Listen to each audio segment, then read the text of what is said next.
Okay, I'm scared to go. It still looks green over there. Okay. All right. Let's cross our fingers that Mercury don't blow up our spot. All right. Analyzing the process of consensus. How do we come to consensus? And what really is consensus? I think that consensus is something that we might observe in more formal contexts, like if we're voting or if we are legislating and trying to get laws together. But we don't think a lot about consensus in a general sense. We don't think a lot about consensus as our everyday way of navigating reality and relationships. So I hope to get to a little bit of that. But let's go to the month of October and start with the monthly summary. I hope y'all got y'all guides out. I think we got it now, y'all. Fingers crossed. Okay. Monthly summary for October. Yeah, I have so much to say. What was this Friday? Me and Darren Lamont of Astrovisions went. We had a conversation on Zoom about recapping the astrology of 2021, going over the rest of 2021 and a sneak peek of 2022. And in that video, I talked about how right now this is a very like bigger picture season change moment. And what I mean by that is that we have been kind of stuck in a particular part of the zodiac, honestly, since 2014. Okay. Since 2014, we've been stuck in like this Scorpio, Sagittarius, Capricorn part of your chart. Those three signs, we have just kind of been locked there with very little consistent activity in other parts of our chart. We've had let's see, starting in 2014, Saturn entered Scorpio. It was there until 2017. 2016, we had the Mars retrograde. Then we had in 2017, Saturn moving to Sagittarius. And between 2017 and 2020, I mean, just these are the three signs that have been really active.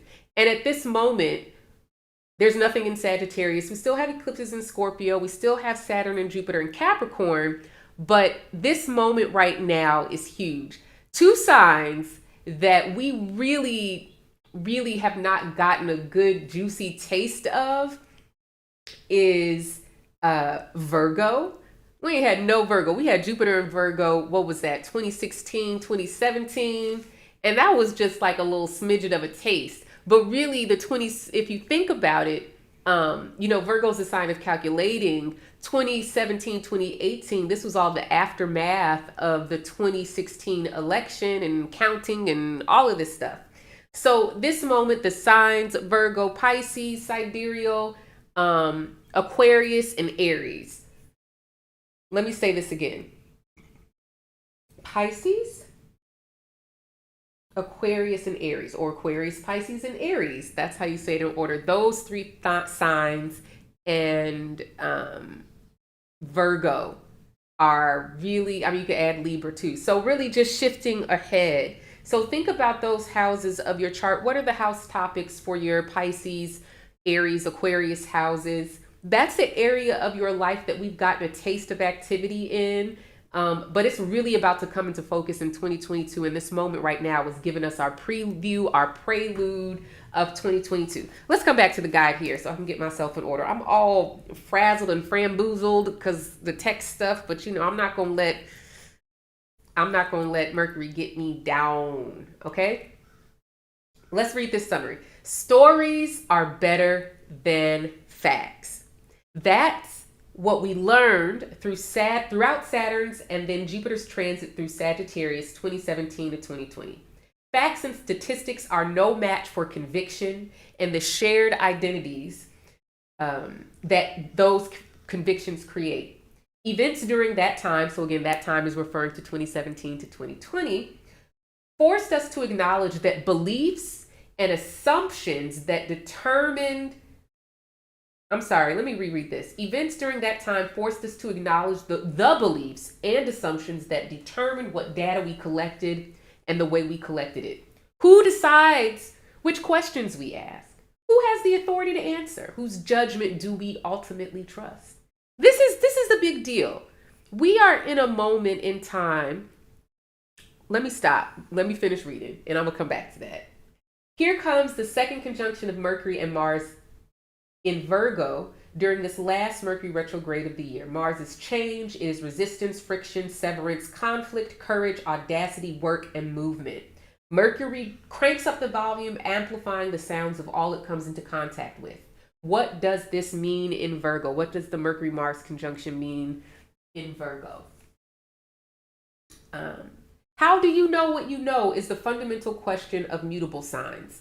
Virgo knows by observing the characteristics that can be quantified and measured. Virgo can be quite indecisive when action is required. Rather than assessing the will that shapes ambition or even the physical manifestation of desire, Virgo calculates and analyzes, looking for a logic that can make sense of what it observes. What should or should not be done is a matter of numbers and statistics. This year, because let's just pause. I feel like we collectively have been challenged to increase our mathematical, numerical intelligence. And unfortunately, we have failed miserably. I'm going to come back to that though. This thing is still messing up and I'm just going to keep going. Anyways, this year, because Saturn and Jupiter are in Capricorn instead of Sagittarius, we take at face value the knowledge acquired through observation and measurement. A stellium of planets in Virgo at the new moon in Virgo brings information that aids Saturn and Jupiter in imposing order. Will we reinforce established narratives, collecting and disseminating data in a way that preserves the status quo? Or will we dare to tell new stories that will allow us to carve out new shared identities that liberate us? Let's start there from the end and reverse, right? Let's start there. Will we reinforce established narratives, collecting and disseminating data in a way that preserves the status quo? Or will we dare to tell new stories that will allow us to carve out new shared identities that liberate us? One of the ways that I've been seeing this manifest is the ways that our relationships, connection, sense of intimacy, belonging, and safety have changed in relationship to how the people who were in our life pre-COVID have responded to COVID, and how a lot of our shared identities are about a common sense of threat. And I think that that's always been the case, but because the threat is so visceral and present and in our face, I think that at this moment, we're really like, okay, do you see danger in the same spaces I see danger? Are you feeling threatened by the same things that I'm feeling threatened by? Or are you actually now a threat to me? This is heavy duty stuff. And a lot of how we're making our decisions about what is safe and what is dangerous. Shout out to eclipses in Scorpio and Taurus, right? Scorpio is that sign, wherever the Scorpio house is in your birth chart, and Mars is talking about, it's making that assessment. Is it safe or dangerous?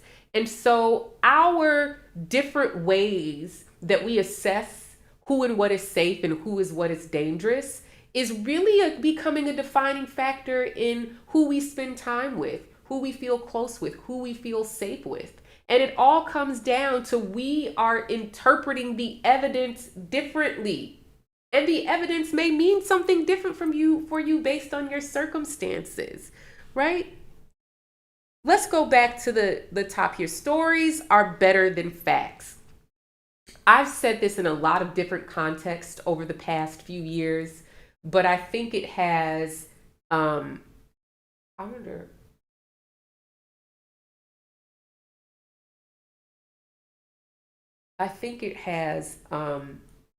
quite a different meaning now, where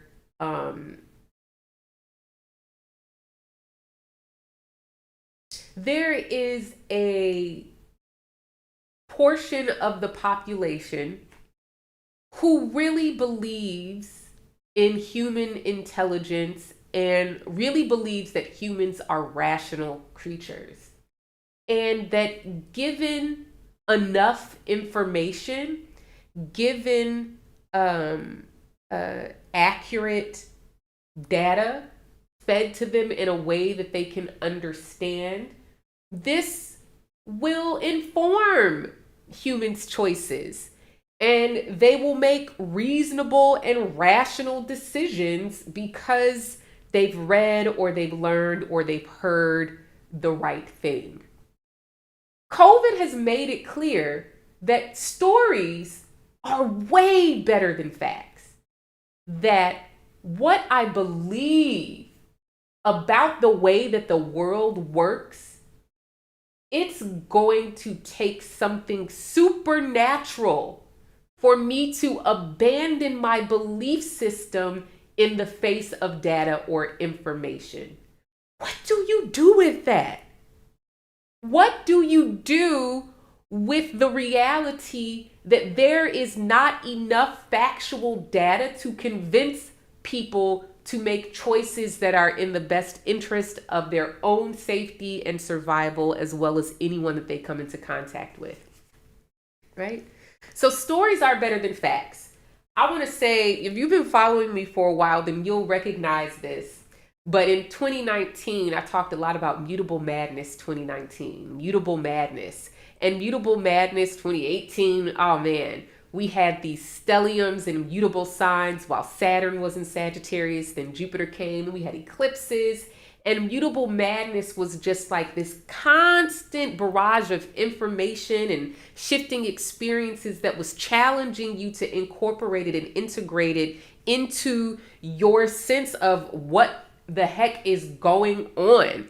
And with Immutable Madness, it was very much like as soon as you felt like you got a grip, that you could trust your judgment, that you were having a measure of certainty, I mean, immediately here comes something else, throwing a wrench in your program and saying, but hey, have you considered this? Right? So just know at this moment where we're in between the full moon, the full moon in Pisces and new moon in Virgo, where we have this theme, stories are better than facts. This moment right here, this is our 2022 shift. This is our 2022 prelude. 2022, we got Mutable Madness 2022 coming back. So if you want a sense of what's going to be happening in your life collectively in 2022, take some notes.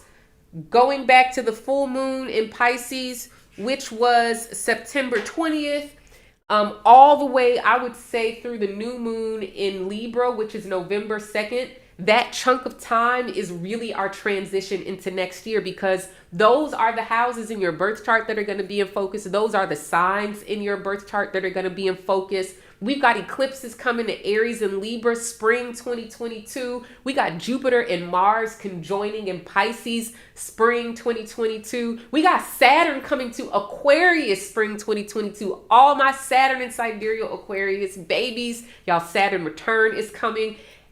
Pay attention. I know. It's so much, but this is the moment. This is the moment that we've been waiting for, where we can be like, okay, all right, we're shifting into our next plateau of what things are going to be.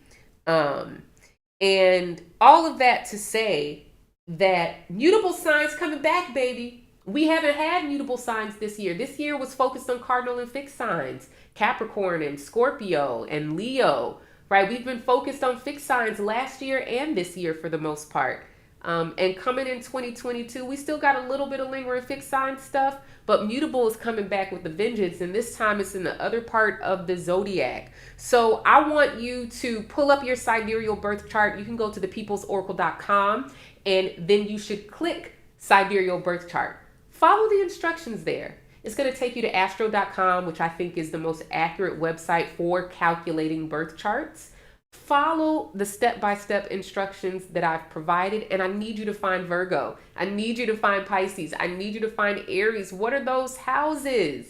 What are those houses in your birth chart? Focus is about to shift, people, and this moment is really the moment that we've been waiting for.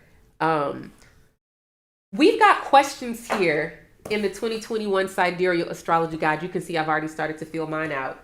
What are you currently focused on in a way that requires your energy and effort in your Virgo house? Mars is action, it's energy, it's separating, it's saying this is where you begin, this is where I end, or this is where I begin and you end. It's a line of demarcation. It's also our grind, our effort, our energy, our work.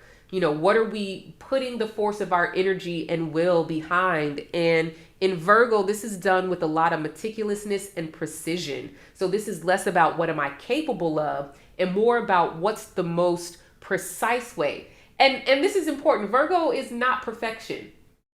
Leo is perfection. Libra and Leo, sidereal, that's perfection. But Virgo is so indecisive. If it's not a if then logical statement or a 1 + 1 = 2 type of situation, Virgo is confused, right? Virgo's like, I need some more data. I need some more information so that I can know for sure. And it's like, at what point is enough? And this is kind of a thing that we're dealing with kind of broadly, kind of in the background of everything. How many deaths are too many in order for us to do something about COVID, to switch our approach? How many safe administrations of the vaccine are enough for a person to believe that the vaccine is safe for them? How many children need to be in a clinical trial before we know that we have enough data that the vaccine is safe for children, right? These are all of the ways that, how do you know what you know? That's the question of mutable signs. And Virgo was like, I have a spreadsheet and I've got some data and numbers in it. I've got my calculator, right? And this is the way that we figure out what we know and what is true. But lost in Virgo a lot of times is the nuance of a variety of immeasurable and unquantifiable factors that are motivating and driving us. So what are you focused on in your Virgo house? What requires meticulousness and order? What are you creating processes and methodologies for? What are you researching and gathering data and information? What are the specs that you're looking at, right? All right. Then we have here, what connections can you make between ongoing developments in your Capricorn house and what you're currently focused on in your Virgo house, right? So this is a trine type situation that we're dealing with here. Trines are about reinforcement for good or ill. Personally, in my opinion, I know that they told y'all that squares and oppositions are what y'all need to be afraid of. And don't get me wrong, oppositions are super trash. But I'm going to tell you what's worse than an opposition. It's a sextile and a trine without resistance reinforcing some bull in your life, right? Now, the problem with the Capricorn and Virgo trine is that the factor people don't take into consideration is that people have already made up their mind about what they believe. And so in that sense, the Virgo is being used to seek data and ask questions that reinforce what they already believe. And if you look around at the reality Capricorn, you can kind of make anything fit into your narrative and fit into your making sense of things, right?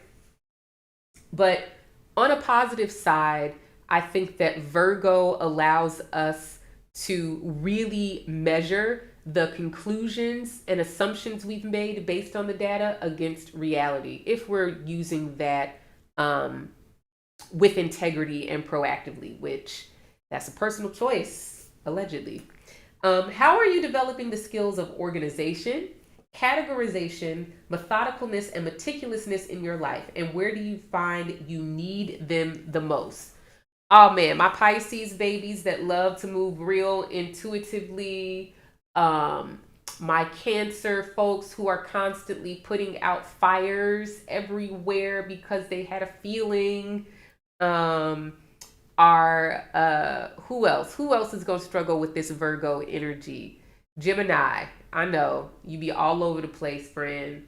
And shiny object. And someone said something new. And so, yes. But at some point, you got to get it all in order, line it up, put it in its proper categories so you can know what it means. Otherwise, it's just chaos. Okay? Finally, what connections can you make between what's happening this month in your Aries house and what occurred there January 2021 and April and May 2021? So this is referring to the full moon in Aries, which is on October 20th. So again, this full moon is like, this full moon that's on October 20th in Sidereal Aries is really like, hey homie, I don't know if you heard, but eclipses are coming to this part of your chart. And eclipses shift where the story is happening. Right now, the story is in your Scorpio and Taurus house. And your Scorpio and Taurus houses are all about identity and survival. It's about bodily autonomy, abortion access. It's all about trans rights to thrive. It's all about women being able to walk freely without the threat of violence from men. It is about Black folks and Indigenous folks being able to live without the threat of death and violence at the hands of the states and anybody who thinks that they are a stand-in or proxy for the state. I'm looking at you, Texas, right? So when we switch over to Libra and Aries in 2022, my friend, this is directly about power. This year, 2021, I called it the will to live, and I talked a lot about, if you go to my blog post, you'll find a blog post called 2021, The Will to Live. And in that blog post, I talked about the myth of free will being the cornerstone upon which this bullshit ass imperialist colonial settler entity is rooted. This idea that your life and death is in your personal hands, except for when there is a deadly virus being spread, by aerosol, by air. No, it's not in your hands. My life and death is in your hands. You got to wear your mask to protect me. You've got to, right? So when we get into 2022, we're connecting to some things that were happening at the beginning of 2021, January 2021, February. We're connecting to some things that were happening in 2020 in your Aries house. And Aries is all about your power, your choice, your will. But Libra is about the consequences. You may, in fact, be able to slap a hoe. But did you know that hoe can slap you back? Ooh, bet you didn't consider that, right? Right? That you can be capable of so many things. And you can actually do it. Cool, your choice. But understand, there are always going to be consequences. And when we live in patriarchy, when we live in a culture that worships whiteness above all else, when we live in a society that has capitalism as its religion, we know those consequences aren't equally applied, right? We know that the consequences are only for a certain group of people. But in your personal life, right? What power are you feeling coming up? And what are the consequences of exercising that power, right? Let us, I know I'm losing folks with this stream being bad, but I appreciate you all sticking around while this is looking real trash. Let's go. I know y'all can hear me apparently, so let's see. Anyways, so we're at the fill in the blanks for October. Each planetary sign change, retrograde, and direct station, as well as what else? New moons and full moons. I have written fill in the blanks in the back of these guide, and you are instructed to fill in the house topics associated with the sign where this particular astrological activity is. So on October 1st, which was Friday last week, Mercury retrograded. It reversed course back into Virgo from Libra. I don't know about y'all, but Mercury hopping over into Libra was so loud. It was so, justice formed by women back, Me Too back. We had, while Venus and Mercury were in Libra, we had the gymnast testifying about their experiences, their trauma, their sexual trauma, their assaults, the things that they were experiencing at their hands and how they weren't protected. R. Kelly is going to be under the jail and for his issues and And just the story of this woman who was found. I mean, it was just really just so over and over and over being confronted with the ways that this world is not safe for women. This world is not safe for trans people in terms of gender. So Mercury going back into Virgo October 1st says reanalyzing, recalculating, and remeasuring, right? What are we reanalyzing, recalculating, remeasuring? What do you got to go back and fidget with the settings a little bit, like I'm doing? I'm gonna have to fidget with the settings when I get off of here. Figure out what the technicalities are that need to be changed and shift so that we can get a more precise and accurate presentation, right? Oh man, yesterday, Saturday, October 2nd, Venus in Scorpio, preserving emotional autonomy. You have a right to feel different than other people feel. And yes, it's going to make you feel a little bit alienated, and that's okay. A little bit of alienation is okay. A little bit of feeling like you don't fit is okay. A little bit of I'm having some feelings that are going to make some people here uncomfortable, it's okay, right? And you can practice in little ways. For the big ways that we have to rebel later, for the big ways that we have to really sit in feelings that not only make people uncomfortable, but can move them to violence and want to harm us because our differences make them feel threatened. But we can start a little bit with Venus entering Scorpio, right? Preserving emotional autonomy can just really be like, I'm not, oh man, my client really was giving me the goods the other day, talking about the ways that we can make the choice to not mirror back to you feelings that are going to make you comfortable. I can sit in the discomfort of feeling different and sit in the discomfort of recognizing that you feel differently about this than me. I don't need to convince you. I don't even really need to tell you how I feel. You can sit there with your feelings and you can share as much as you want. That doesn't mean I have to share. I can keep some things to myself too, to preserve my emotional autonomy, my right to feel how I feel when I feel what I feel, right? Venus entering Scorpio on October 2nd. I just am sorry to be the bearer of this news, but we are in eclipse season now. It's starting. As soon as the first planet enters a sign where there will be eclipse activity, eclipses are beginning, my friend. Eclipse story. What is the story of the eclipses that are coming in November and December 2021? Well, Venus is setting things off. So Saturday, you woke up and Venus was in Scorpio. What was Saturday like for you? Huh? Okay.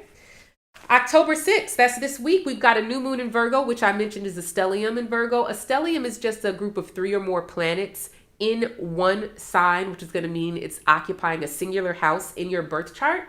And one of the things that a stellium does is narrows our focus and activity. So we're going to have the sun. Our focus is where we're putting our attention in Virgo. We're going to have Mercury that's turning up the volume, the amplifier, where you can hear and listen and have conversations and tinker with things. We're going to have Mars in Virgo and of course the moon. So your Virgo house is lit. And again, I want you to pay so very much close attention to this Virgo new moon that's coming up, because a year from now, fall 2022, Mercury in Virgo and Jupiter in Sagittarius are going to be locked in an opposition for some time. And this is going to be new. This is going to be new. This is going to be throwback to like when were eclipses in Virgo and Pisces? Let's see, Jupiter was in Virgo 2016 to 2017. And then we had eclipses in Virgo and Pisces. I want to say 2013. No, maybe it was 2015, because I think 2013 was Aries and Libra. Yeah, 2015, 14, 15, 16, we had eclipses in Virgo and Pisces. Then we had a retrograde Mars in Pisces, November, December.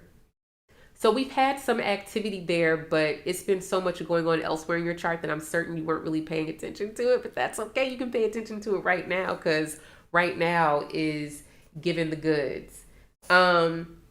planting seeds to implement new processes and methods. We're also at this new moon in Virgo coming up. We are also planting seeds so that we can focus on the facts. Now, which facts you focus on, that's not none of my business. You can focus on whatever facts your life requires you to, but I'm certain that life is going to give you an inclination of which facts you should be focusing on that are a little bit more important than any other facts that you might have been focusing on elsewhere. You feel me? Understand what I'm saying? Oh man, Saturn is moving slow. Saturn is the pandemic. It's COVID. Saturn is the contracting world economy. Saturn is the disrupted supply chain. Saturn is the debt ceiling. Saturn is the budget. Saturn is the economy. Saturn is the stock market. Saturn is how much is enough, however much you have right now, right? The wound of Capricorn where Saturn is denial. No, you cannot, because we don't have it, or I'm not going to give it to you, or there's not enough. Whatever the reason, the wound of Capricorn is that denial. Nope. Nope. I need a hug. Nope. I don't hug. Tell me you love me. Nope. Words are not my love languages, right? Talk to me. No. I don't like to use words, right? Denial. The coping strategy of Capricorn is repression. You not gonna talk to me? Well, I guess I just don't need to talk anymore. Not gonna give me a hug? I'm not really even like a touchy-feely person anyways. I was just trying to see if you like maybe had wanted to, but it's good because I don't really need a hug. We're fine, right?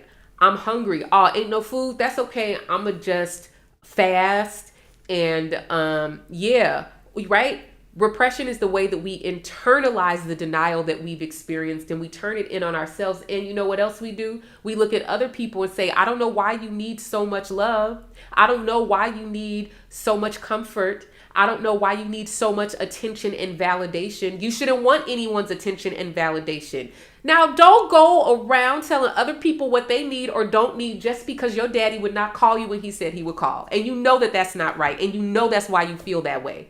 Right? You are repressing your need for validation and attention and affection and touch and love and acknowledgement. And you did a good job because you didn't get it. And so since you didn't get it, now you think you don't need it, Capricorn, right? And so you're repressing your own need for validation, and you got the nerve to point fingers at other people and get up on your social media and tell people that they shouldn't want validation and attention just because you didn't get any.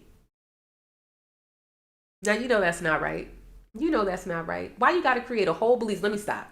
Anyways, you get the point. The gift of Capricorn is resourcefulness. And resourcefulness says you got to make a sober assessment of what it is that you have. You got to take a really good look of your reality and make an accounting for that. And when you have successfully and accurately, with the help of Virgo right now, if you're about that life, if you have successfully and accurately made an accounting for what it is that you do have at hand, a little bit of creativity will have you out here, making do and figuring out how to get what you need from what it is that you have, right? Right? Resourcefulness. Resourcefulness is just because your mother did not have the emotional bandwidth to show up for you means that you aggregate mothering from the relationships in your life. You magnify and focus on investing in relationships where people are attuned to you in the way that you sought from your mother and she couldn't give to you, right? Resourcefulness is recognizing that even though my father was not available to me, I still needed fathering, and I still need fathering now, right? I still need someone to tell me that I did a good job, someone to encourage me when my confidence is low, someone to set me straight when I'm acting out, someone to tell me the truth and hold me accountable, right? You can get that experience of fathering. Even if it's not from your father, you can piece together that validation and that acceptance and acknowledgement that you need. That's what resourcefulness is. That's what the resourcefulness of Saturn and Capricorn is ultimately about. It's about the mutual aid. It is about the GoFundMe. It is about the ways that we come together and figure out how to help those in need when we don't have the resources from the channels that we are entitled to having them from. That doesn't mean we don't hold them accountable. Trust me, we're going to have our moment. We're going to have some moments in 2022 where we're going to put the fire to the neck of these institutions. We may be a little bit tired and weary right now, but trust me, that anger and that fire is going to be stoked coming up soon. So don't worry. Gather your resources. Who are you sharing the burden of survival with? Who's on your team, right? Who's really going to hold you down? Understand that you have sources of nurturing, nourishing, mothering, of powerful, protective, attuned mothering around you, available to you. You have access to the validation. You have access to the acknowledgement, the gassing you up, the encouraging you to take risks, giving you that little push. You have access to this fathering around you, right? But the first step is to acknowledge that you didn't get what you needed and you still need it and you still want it, right? Saturn Capricorn is direct on October 11th, continuing the work of foundation building. We have had to get down to the bones of our Capricorn house, not necessarily because you didn't have any, but because now you know what you actually do have, and now we're figuring out how to work with that.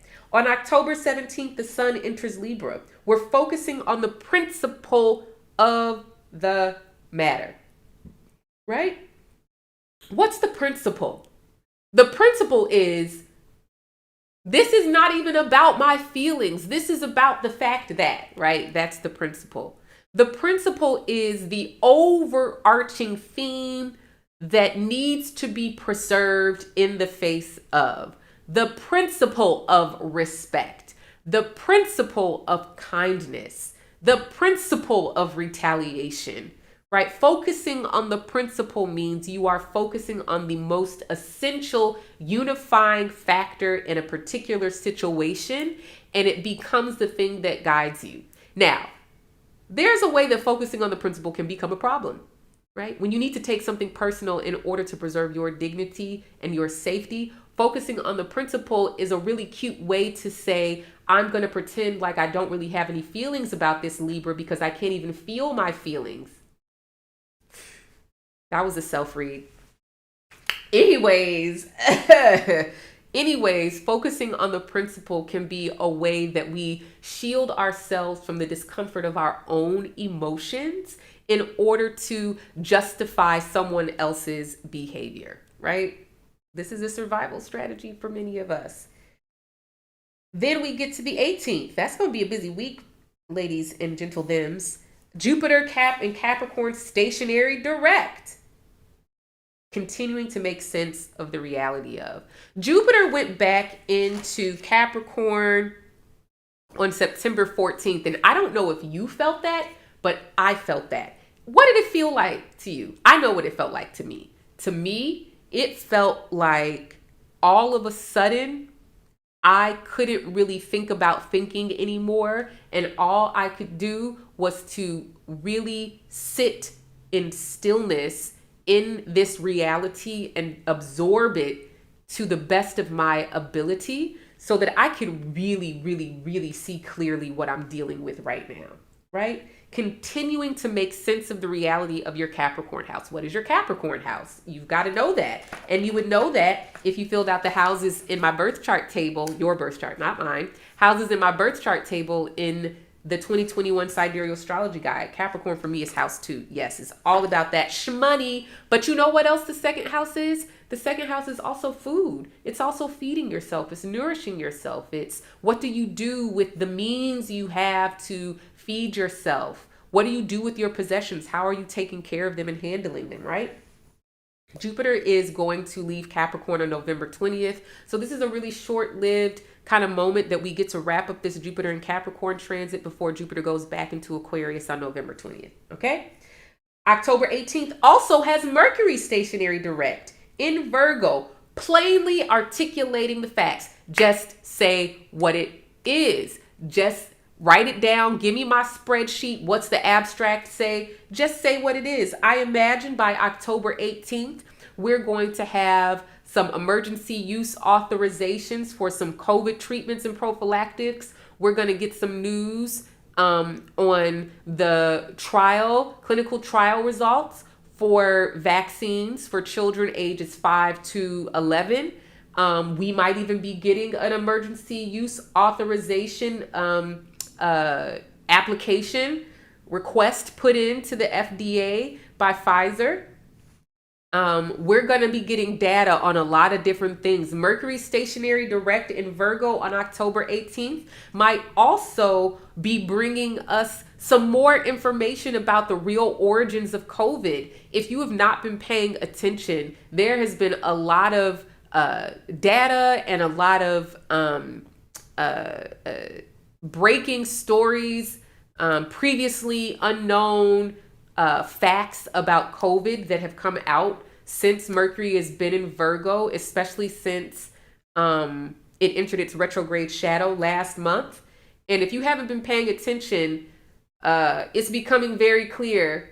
And what I've said for a while is that COVID definitely emerged sometime before October of 2020. I think it's August, July into August was the first coronavirus cases in humans that may have not been actually very deadly or sickly, but by the time we got to December, that virus had mutated to the point that it was really making people sick.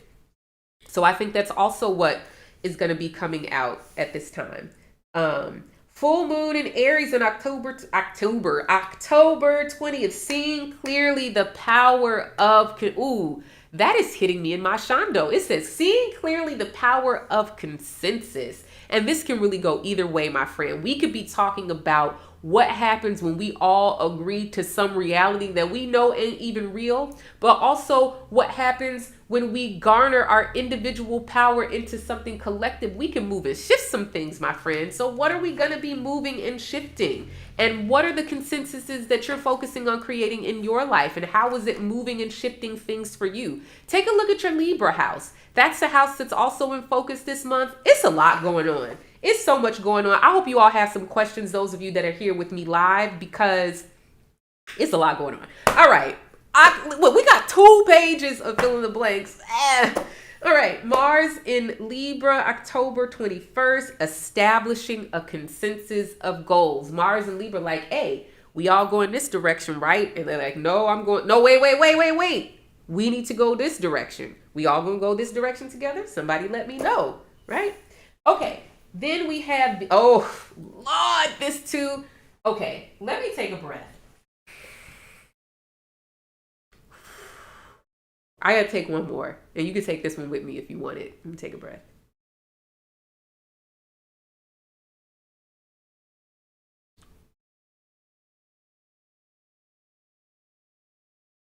All right. The reason that I have to take a breath here is because I know I said this earlier, but I need to repeat it so y'all can really understand. This moment that we are in right now, today is Sunday, October 4th, October 3rd. This moment that we are in right now is the moment that we begin transitioning out of whatever this black hole that March 2022, February 2022, until September 2021 has been. We are transitioning into the next season. In October, we are getting the setup for eclipses in Aries and Libra, which begin April 2022. We are getting the setup for Jupiter's transit through Pisces, Mars transit through Pisces, and their conjunction in spring of 2022. We are getting a setup for the Venus retrograde, which is basically November through February 2022, November 21 through January 22, right? Um, yeah, we're getting the setup for, next fall 2022, when Mercury in Virgo and Jupiter in Pisces are locked in that opposition. This is the moment where things are moving. And from my vantage point, with the oracles that I use, I see a straight line from here into July of 2022. Put your seatbelt on. Secure your wig. Make sure the children are buckled up into their car seats. Make sure the latch is tight, because we going for a ride, y'all. We going for a ride, y'all. And this feels like rapid change to me. It feels disorienting because we're swinging from these extremes back and forth. This is it. This is it. I see y'all in the comment sections, and I'm trying not to respond because I'm trying to stay focused on my thought here. But I just need to say, me too. I am Capricorn, so I just dragged myself. I am Libra. I dragged myself. Trust me, I didn't leave myself out of it. I'm on the ground in the dirt with you, okay? Okay. All of this to say that Venus enters Sagittarius on October 31st, making connections with intention. And you can look to your own Jupiter to find out what your intentions are. What are your beliefs? But I tweeted this week that I finally see some kind of light at the end of the tunnel for the first time since like March of 2020. And what that looks like to me is that for many of us, a lot of people already, they're safely back to normal, as if COVID doesn't exist. Those of us who have children, not so much. Children under 12, we're still walking in a minefield of COVID.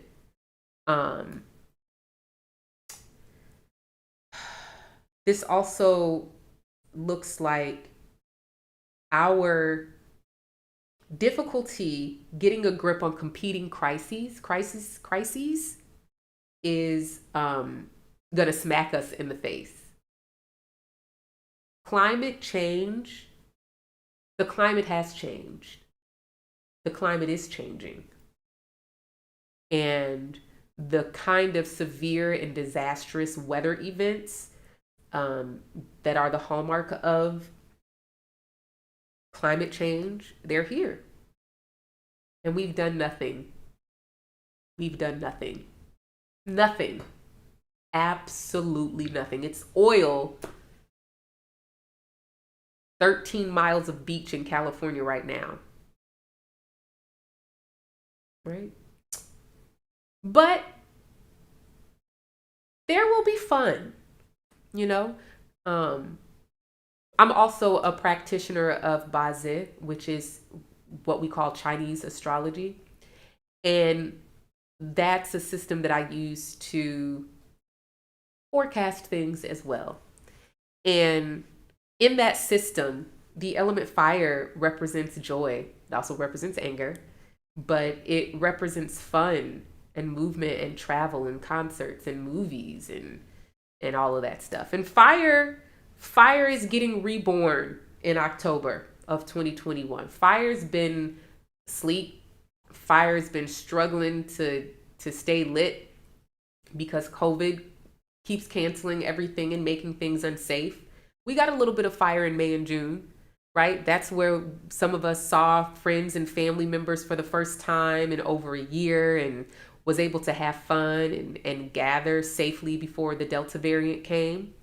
So fire is going to be reborn this month. The month switches over in the Chinese astrology calendar on October 8th. And what's the day?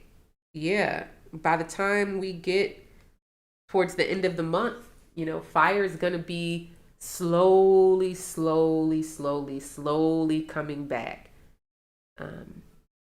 October, all the way, once we get through to July of 2022, it's going to be a steady increase of fire. Lots of people traveling, concerts. Yeah, it's going to be a lot going on. And I know some people are itching to go back to normal. Hey, Alex. So many people are itching to go back to normal. But it's going to be too much fire next year. And that's not fun. That's not fun. I'm going to leave my 2022 thoughts to myself for another time. But yeah. Thank y'all for tuning in and for dealing with my technical difficulties. I hope that the recording that is actually going to be on YouTube is not glitchy the way it is in this stream. But that's all I got for y'all. I think we did a good job. We got through all of it. October is the month that things are switching over and shifting and changing. And I know y'all feel it. It's unnerving. It's unnerving. It really is unnerving. But this is the moment. This is the moment. Thank y'all for tuning in. I'm DaynaLN, Knuckles, the People's Oracle, the Sidereal Astrologer. This has been your horoscope for October 2021. If you would like this guide, yes, I still have printed versions. Yes, there are PDF versions, and they are 50% off. Look in the comment or the description of this video, and you'll see a link there. Make sure you like this video so that other people who might be interested in this content see it. Make sure that you subscribe so you don't miss my new moon reading that I'm going to post this week. And make sure you share this with your friends. Don't block no other people's blessings trying to be selfish. You know you want them to see this, so send it to them. Thank you, thank you, thank you, thank you. Y'all take care. Bye.